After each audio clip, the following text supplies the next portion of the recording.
You are listening to SPN, the Sports Podcasting Network.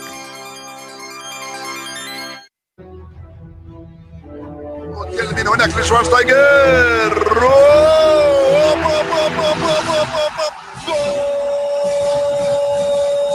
Va a pegarle Ronaldinho Gaucho. Ya lo hace. Pierna derecha, directo al arco. ¡Golazo! ¡Golazo! ¡Golazo!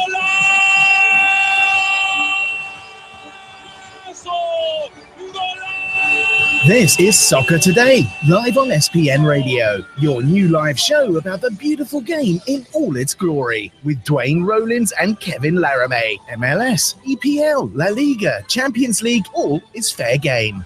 Powered by the Sports Podcasting Network. Visit us at sportspodcastingnetwork.com.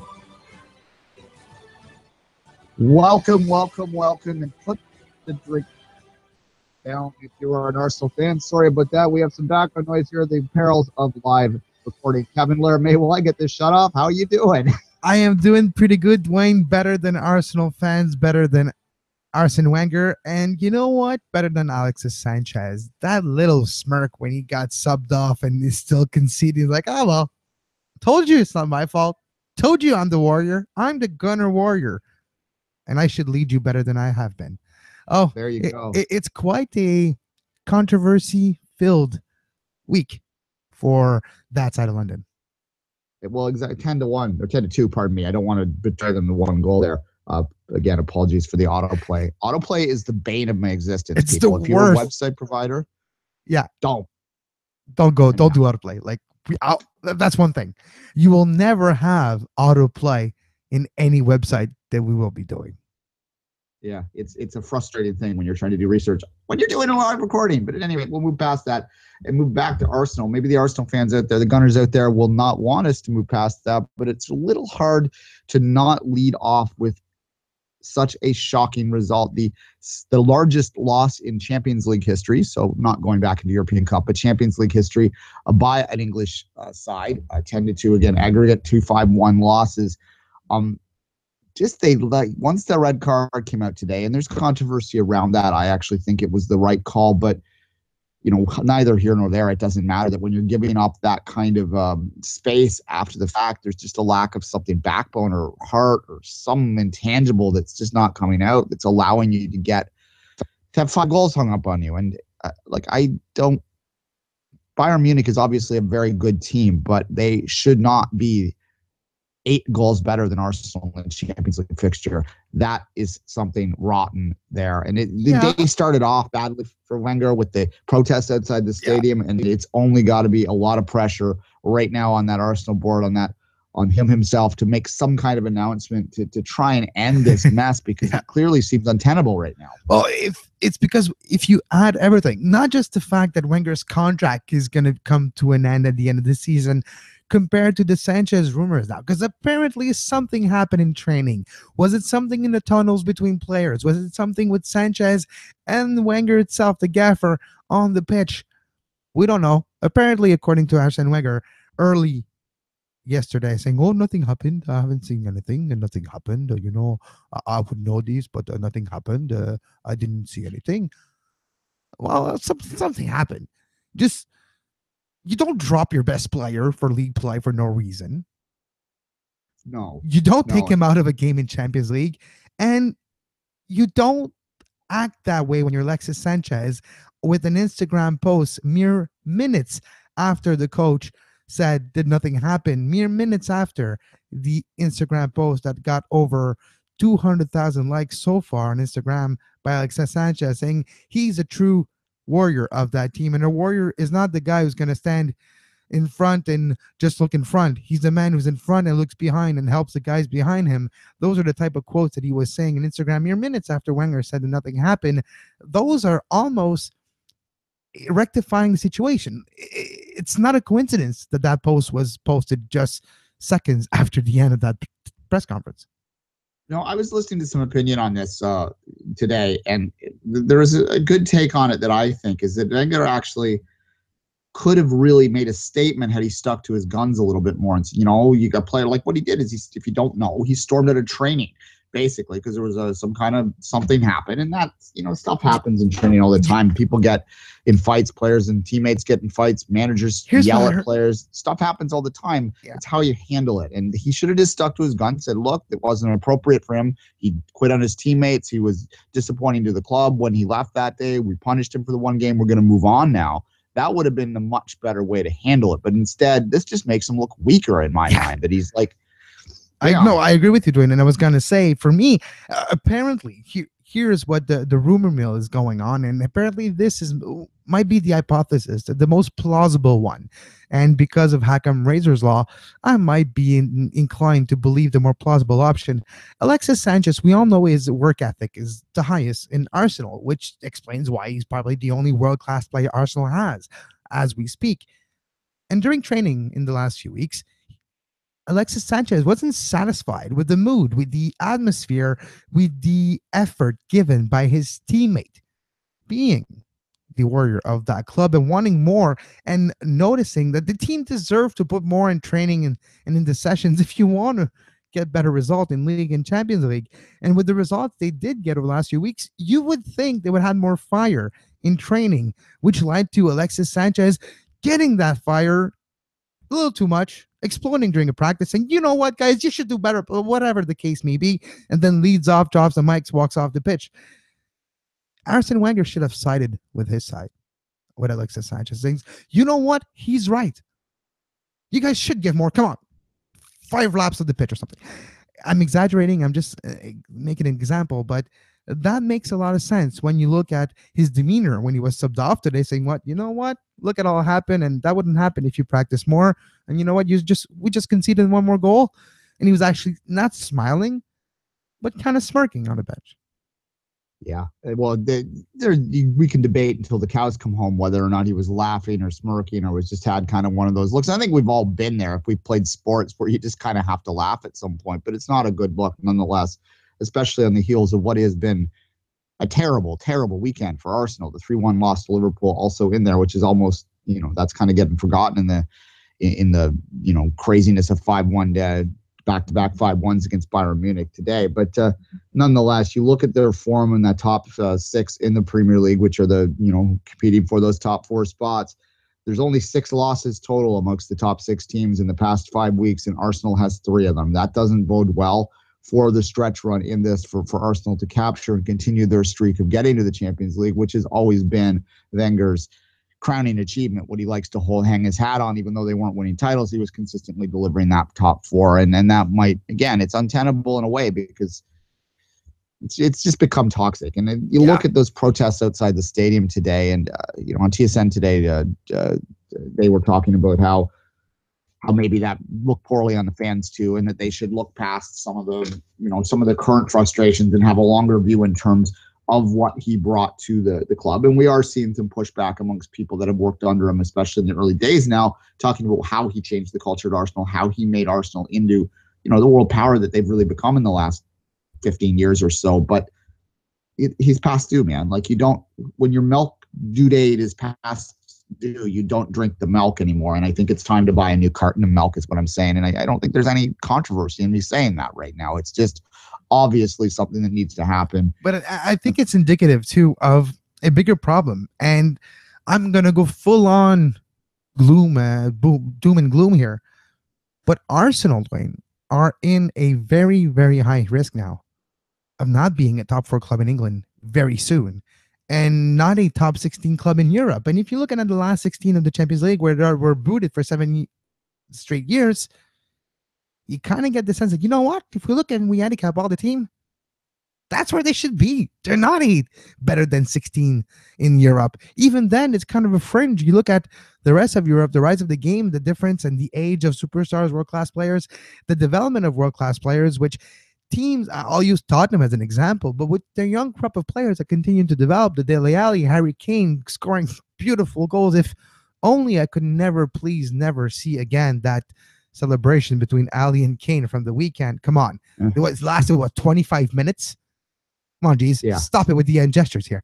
But I was kind of impressed. And when you're looking at everything that's going on with the new White Hart Lane being built, 61,000, the academy that's producing after their big influx of money when the new chairman came in 2001. Now, 16 years later, we're seeing the results of that academy with the Alleys, the Canes, and the other young players that are coming. You get a first-class manager like Pochettino. 2-3 years down the road, Dwayne, that project might be a Champions League project year in and year out. And with the new stadium, Arsenal could be almost irrelevant when it comes to European landscape very, very soon if things doesn't change. Because look, who did Arsenal produce lately? Yeah, well, you're looking at the couple of the quick buys that he made a few years ago, but in terms of homegrown products, exactly. It's a little sleek. And you talk about Spurs in that North London battle.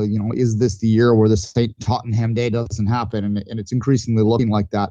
If Spurs could just, not draw so much, basically, they might be in a title chase right now. 8 draws on the year compared to just 3 against for Chelsea in that battle there. Both teams have only lost 3 games this year, though. So you have to look at that, and they're very similar in the goal differential. So in many ways, Spurs might be equal to Chelsea in terms of the overall play this year, just outside of that sort of lack of killer instinct sometimes, to turn those draws into wins, and they might learn that soon enough, rather than later. And the Kane injury, if Kane didn't get injured, where would Tottenham be?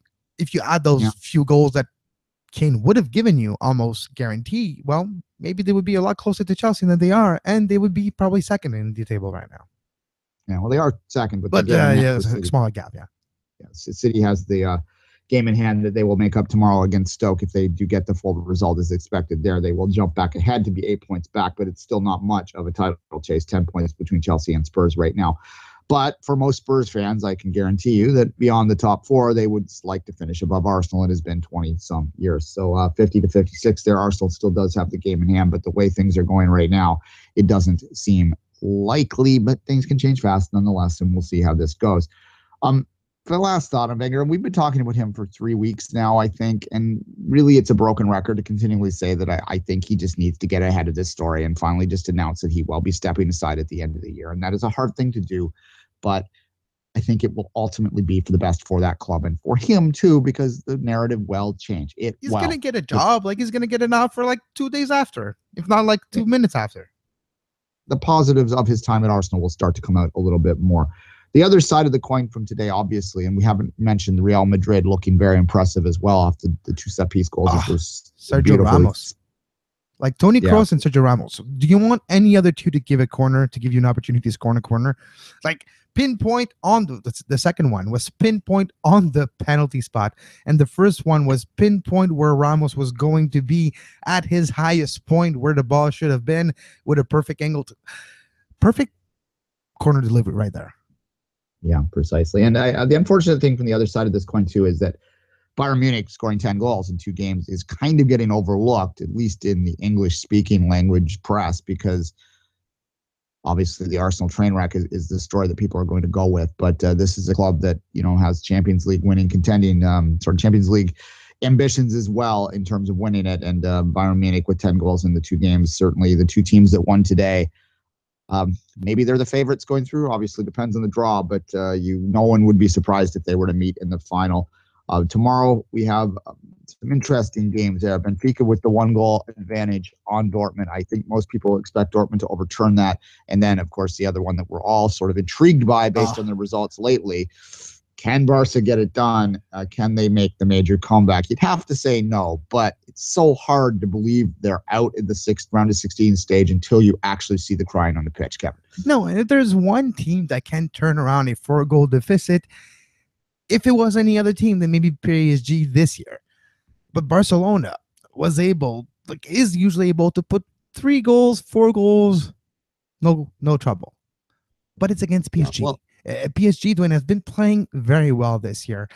Not as well in the league, probably for a reason which we understand. The competition in Ligue 1 is very different. Not necessarily that it's below par to what PSG is, but it's basically almost a different sport. It's a little more gritty, a little less Champions League-ish. So PSG decided, you know what, we will prioritize Champions League when those weeks come. We're still going to try to win the Ligue 1. They're probably going to win. That's not going to be an issue, but you have the rise of Marseille this year and other teams as well. But PSG, they're considering this year to be their year in the Champions League. If we can do it now with the core of players that we're going to start to lose very soon, we already lost Zlatan, but the last few teams that lost Zlatan and we're still in the Champions League actually won it. So maybe it's PSG's year. Maybe. Indeed. Speaking of Zlatan, another strange result for United, and he's looking at a 3-game ban coming up. How's that going to affect their ability to get to the top 4? These are all questions that we can maybe address as the weekend action gets going, but we'll focus instead on the Champions League for the next couple days, and then get back at it. Well, the City Stoke game will probably get some of my attention tomorrow too, Kevin. But right now, let's take a break. We'll come back, and we're going to discuss the ESPN MLS, it's a lot of acronyms, player survey, the anonymous player survey.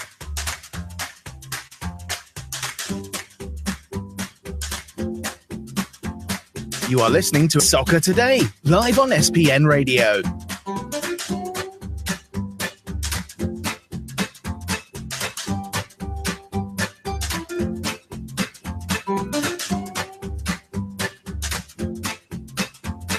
Visit sportspodcastingnetwork.com for more.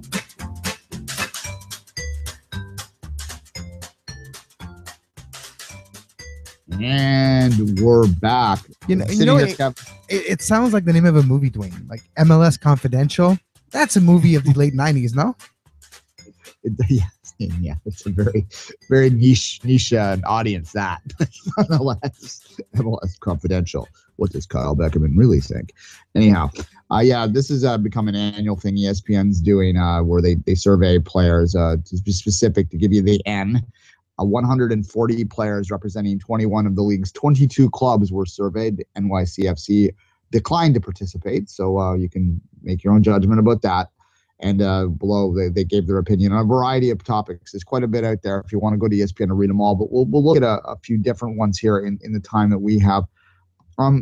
Just skimming through here. There's a couple that are really going to get people's lips flapping, and the one that probably is most getting attention right now is, do you favor promotion and relegation in Major League Soccer? The answers were surprisingly in favor of Pro Rel. 40% said no, they don't favor it, but 54% said yes, which meant that 6% decided to not answer this question. I don't understand why you don't answer the questions if you agree to take some of it, but at any rate, does this mean anything? The fact that maybe it's the famous non-applicable, though. Maybe the 6% is not that. They didn't want to answer. They just thought it was non-applicable to have Pro Rel in North America, but that's something different. Yes. In 2015, last year, it was 64% were favored in promotion relegation and 34% against it. In 2016, it was 49 and 51. So we've had kind of varying results around those figures in the past. Look, I don't want to debate this anymore. We debate Pro Rel on the show more than I want to. Probably on a weekly, if not bi-weekly basis, usually. Yeah, that is interesting, though. Another one that I think people find interesting is they asked them, the stated goal of MLS is to have 28 teams. What do you think the ideal number is? 24, which is what they're currently getting, won that with 25% of the vote. And then it went 19% for 28, 14% for 20, 13% for 22. That's a difficult one for players to answer because their interests are mainly about getting more jobs out there, right? So the more the merrier in their minds. In fact, one of the guys here, and this one is getting a little bit of attention, they have little quotes on there. One of the players said, I'd like to see 70 top-class teams. Why not? Every state should have a team, and the big cities should have two. There you go. Well, if you use the blueprint of England, of Spain, and of France, Italy, kind of right. But there's just big territories here, so that means a lot of club. Yeah, well, that's kind of the argument for it is, like 20 is the world's sort of norm, although there are some 24. Yeah, but usually top flights are 20. Like if you look at England, top flight is 20, then you go down the pyramid and it is more, but 20 usually for top flights across the board. Yeah, and when this guy says 70, he probably also voted for Pro Rel, right? I mean, that would be the model. If you look at 70. 20, 20, 30. There you go. Yeah, you could work the math out there. You might as well just go to 80 at that point, my friend. But just missing a couple, though. If you look at it that way, just missing a couple teams in the NASL and a little too much in the USL, and you kind of fix. Yeah, so there you go. That's probably a bit much, but in a franchise model, but nonetheless, it's interesting there. Now, in the most shocking answer of all time, 79% of MLS players are not happy with the current Major League Soccer salary structure. So, how many DPs are they? If you're looking at the percentage, it's not 20%, but DP with TAM and those highly paid players, it's probably 20% of the league. So I'm not surprised 79% are not happy with basically their salary structure because they're not TAM, they're not GAM, they're no DP. So they're always asked to either be a bargain or they're always low ball because that's what you do in a league with a salary cap. If you're a general manager, nothing personal, but dude, I got to sign you with less. Otherwise, I don't have enough to have enough players to round that depth and to fit under the cap. All right, a few comments on there. I think the salary structure needs to improve. One player asked for a minimum salary of $100,000. Somebody did say, there's been positive growth. It went from 12,000. It was 12,500, by the way. We don't want to knock them off on that. 500 was the minimum salary. Yeah, just $500 out of 12,000 is a lot. So please respect my 124%. My 112th of that. Yeah, precisely. And this one is what you just spoke to. The discrepancy between the DPs and the guys on the minimum salary is insane. And that is something that right from, Grant Wall's book on where they talked a lot about that, where they profiled Alan. It was almost like, the Beckham experiment. It might have well been called the Alan Gordon experiment. If you remember that book, it was mostly about Alan Gordon and sort of how that discrepancy went there because Gordon gave him a lot of time. But nonetheless, it's been something that's going on. The other one here I like is it's tough to ask guys in big cities to really feel like they're professional soccer players on their salary they're on. It's going to make sense. Oh, true. I wouldn't be opposed. But if you're looking at the base salary last year, the minimum wage in Major League Soccer, which was around $56,000, compared to what a Didier Drogba, which was doing more than $56,000 a week. So it kind of have a big discrepancy here. Yeah. That said, you know what? Like I look at some of the TFC's younger players, just to use an example, and Toronto is an expensive city. You're going to pay a lot for a lease. I think a lot of them, if you look at them, they share, like I know that a couple of those players, the younger guys that are single, share a condo, right? So you're kind of living a college lifestyle a little bit there, but at the same time, that might be fun and might be something that they're enjoying. I'm not trying to say that they shouldn't have the ability as professional athletes to have their own place, but true. But 56,000 is quite small. I have to agree with the majority of the players here. Not that the salary structure, like we all know why it's there, but please eventually, like 56,000 in 2017. As a pro athlete, that comes with expectations of people looking at you a certain way and you having to live your life at a certain level to be perceived. All that question of being a superstar and being like a well-known, depends, well-known.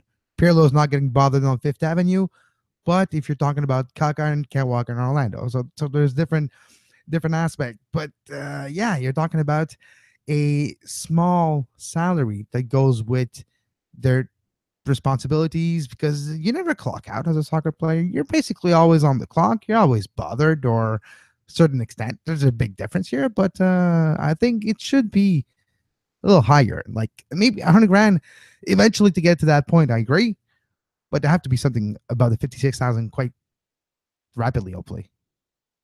Yeah, in the next CBA, I'm sure that they will address it to move it further up. That is the one thing that I've been, I am pro-labor when it comes to I am on the player side when it comes to most of these issues. I agree. I'm just saying that it's better now. It's really what I'm coming down to. Another next question, we'll move on a little bit to go through a few more of these. The David Beckham question. The players are a little more hopeful about it, or I don't know if hopeful, but or think it's going to work out more than us, I think. 48% of players believe the Beckham Miami project will actually work. 45% say no. So it's kind of funny that it was a question because that was a question that I would ask him. Do you really think Beckham's ever going to come back as an owner in the league? Will it ever happen? Maybe that's different than the Miami project, though. Those two might be disassociated. Who knows? But it's weird that the question was actually asked to the players. Well, it's a strange one because the players probably don't have any more insight than you or I in many ways. When it comes to they stuff might like get that. theirs from us. Yeah, precisely. Hi guys, if you're listening. The commissioner for a day question always gets the same answer. Raise salaries is the number one answer, but the number two is one that I've been belaboring for the better part of a decade now. Is that allow the teams to have chartered flights. 18% of the players surveyed in this said, "For God's sakes, may stop us having to fly commercial." And I I will continue to belabor that one. To me, it is the single most absurd thing that they have within their desperate need to have every cost controlled. If a team can afford to charter teams and that is some minor advantage for them, I don't care if the Columbus Crew can't afford it. For God's sakes, at some point, we have to separate the rich from the poor in this league. If the Toronto Wolfpack can afford to play in an English league, yes, Air Transat is their sponsor. Maybe a sponsor, airlines, could help MLS make that happen. And how about every MLS team gets a nice that commercial company airplane? Let's go here, Air Canada in Canada, and put US Airline, because I don't even know if it's like this, but whatever.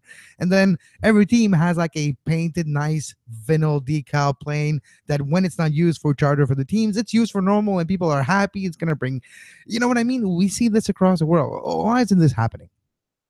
Yeah, and look, the richer teams find ways around this too. Like TFC will buy an entire Porter flight, right? Like they'll just buy it out. So it's technically a commercial flight, but they own all the seats and there are empty seats on there that they just purchased because that's just the way that they can do it and get in within the rules. There's lots of little tricks you can do like that. It's just silly. If a team can afford it, they should let them distinguish themselves. They're already distinguishing themselves in different ways. You look at the differences in academy and training facilities, right? Like they're not mandating changes there. So why extend it to the flight thing? It's silly to me, and it makes the league so Mickey Mouse in many ways when you do that. The refereeing. Has the referee got better or worse over the past year? And this one really jumped out as an interesting answer to me.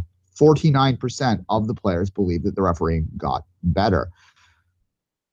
Okay, that's good. It's good that they're feeling that. So because they're the ones that are most affected by it, and they would know too. Like especially players that have played elsewhere, that have a different necessarily standards or a different point of reference when it comes to referee. It comes into the league and they see this. So the 49% of the players that were polled, well, that answered that question of the survey of the MLS Confidential,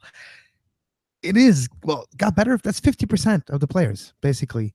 That said, the refereeing got better over the last few years, and that means a lot, Duane. It means maybe they were going in the right direction. Maybe things are getting actually worked on, and not just before especially when you started following this league, things would happen, and it seems like there were no repercussion, no consequences. And we have seen now over the last 2 years, pro taking the harsher stance on some refereeing when they have a bad game or something. Sometimes takes a while before we see them, so we don't necessarily always know what's the consequences of a bad call, bad game for referee. But if you don't see him for 6 months, that's a consequence in itself. Yeah, and look, people forget that when TFC started just 10 years ago, the referees were amateurs still. They were paid, they were not on professional salaries. They were paid by the game.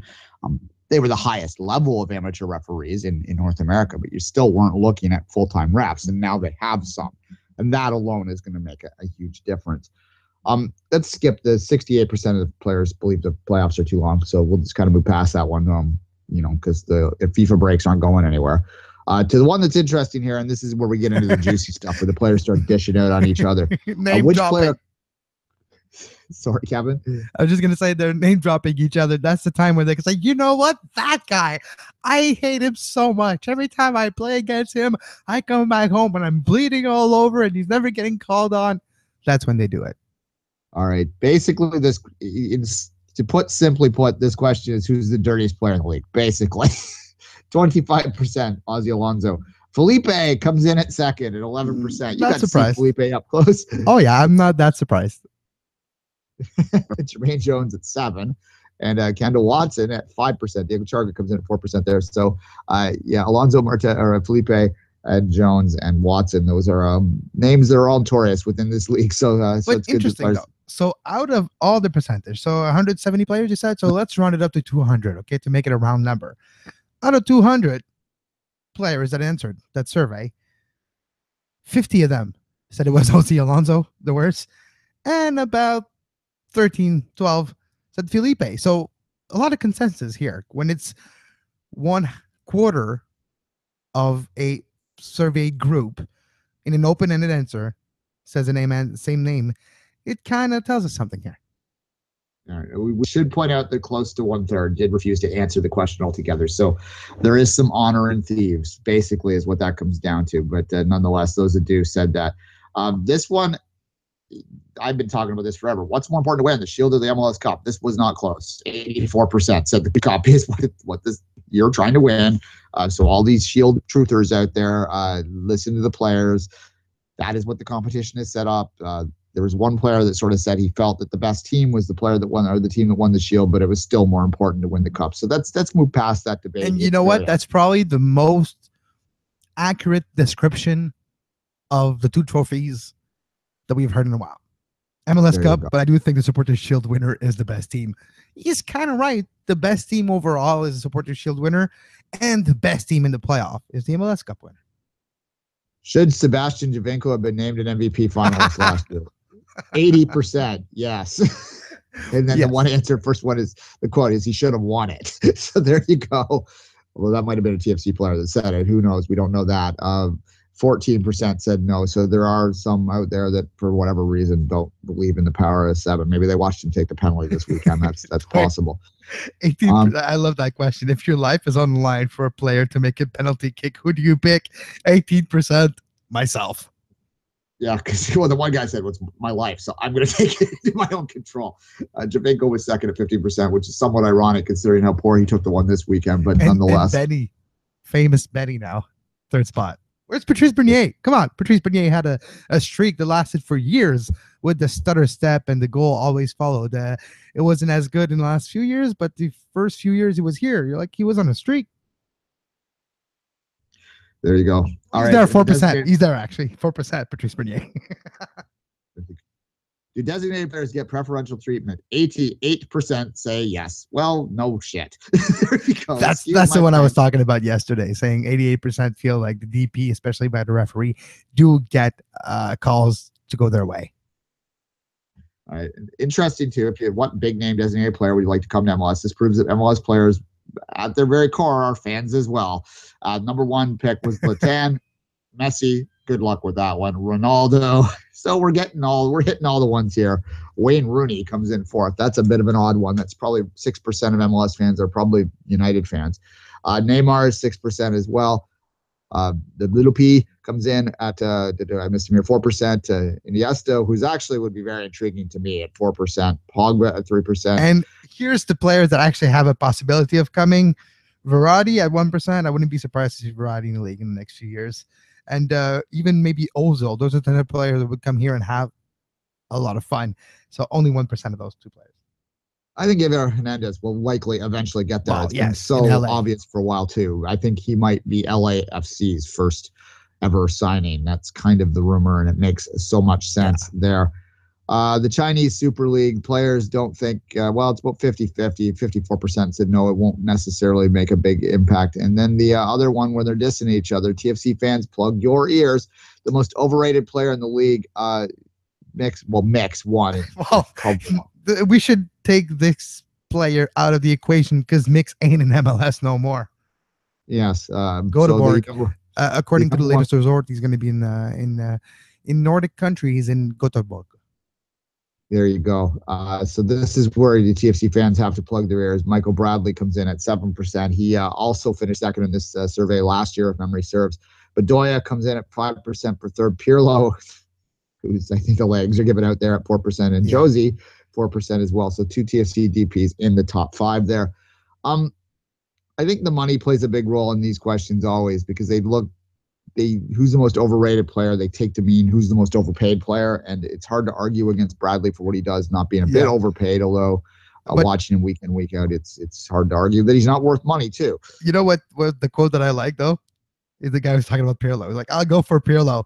The class is there, but his effectiveness and there isn't there anymore in terms of mobility and perceived interest. Well, we kind of got that point on that again, that famous corner where he was supposed to cover the second post, and again he was just looking at everything else. All right, and like the honor amongst thieves again, 58% refused to give an answer on that one, so that was the least answered of all the questions. Underrated player in the league, Dax McCarty came in at 9%. I don't know, is Dax underrated? Maybe, I guess. Piani, I think, is a good choice there too, because his body of work compared to the attention that he's getting when it's time to vote for an MVP award. Yeah, well, no, Piatti, I can understand being in there. Leggett is another interesting character. And again, I think that maybe it's because I'm in the bubble that guys like McCarty and Leggett get talked about a lot, so I don't really feel them as underrated. But perhaps if you look at the overall body of like the general public, they probably do get overlooked. And then you look at, there's a couple Portland guys on there. These are, other than Dax, they're mostly guys that, like Leggett's in LA, but he's not the main focus of LA. And then Piatti, of course, in Montreal, and you've got the Portland guys in there. So they're small market guys in some ways, and that's probably a big part of it. Montreal's not a small market, but it's not a Canadian market, right? Yeah, so, but 66% gave no answer to that question. Yeah. And who has the most vocal home support? Portland always wins that one. Seattle came in second. If you're the only Canadian team to make that one was TFC.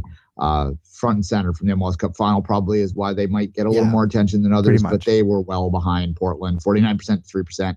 And there you go there. Only 1% refused to answer that one. So that's kind of interesting. So that one actually was one that they all were willing to answer. Who's the best fans? Yeah. But that other question is quite interesting. Was Bruce Arena the right man to replace Jurgen Klinsmann? 90% said yes. And I believe that the reason why 90% said yes, because it's not the fact that Bruce Arena is going to coach U.S. men's national team, but he isn't coaching the LA Galaxy, which give the rest of the league maybe more chance to perform better against them.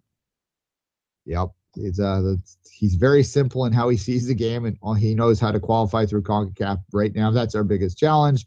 For the job of getting to the World Cup, yes, then we can look for a long-term replacement. And then one guy in that 1%, I think it's a step backward. He's the 1%. He's a 1%er.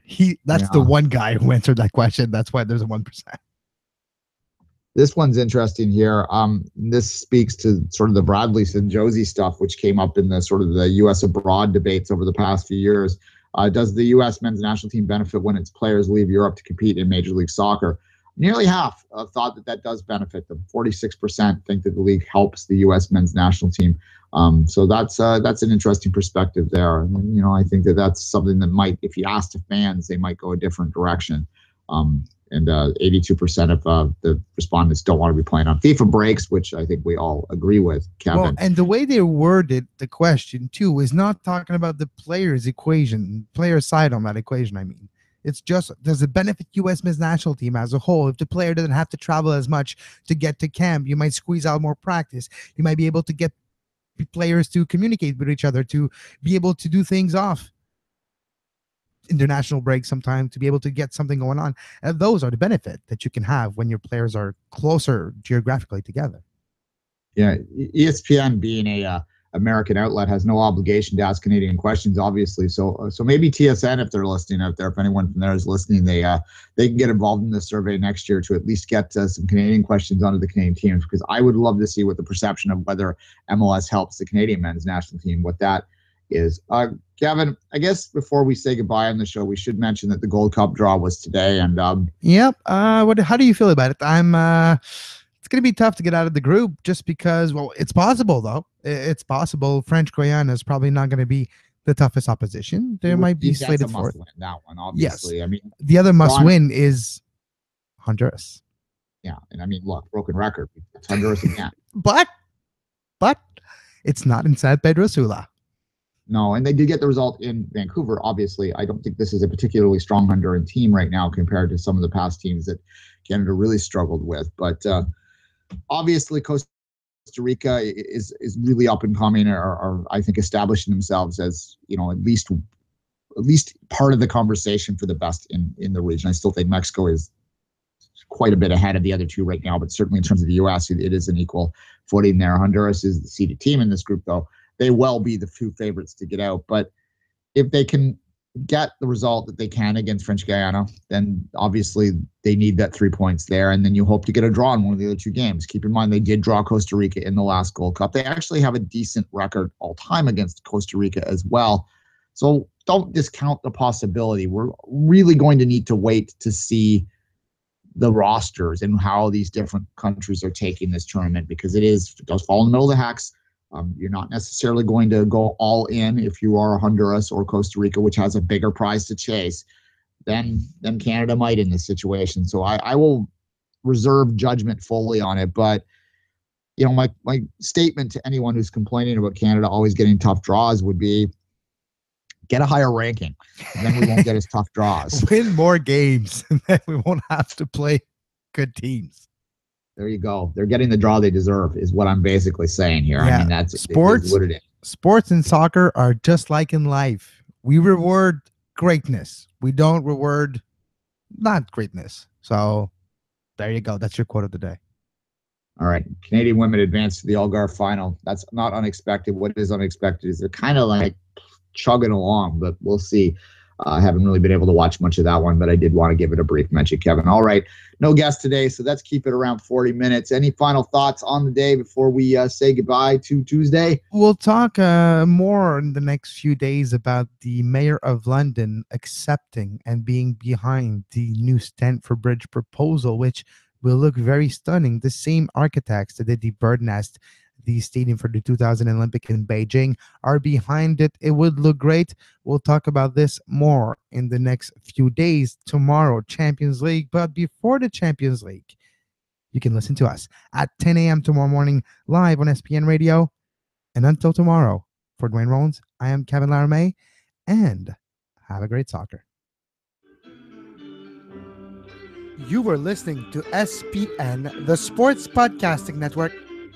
Visit us, sportspodcastingnetwork.com.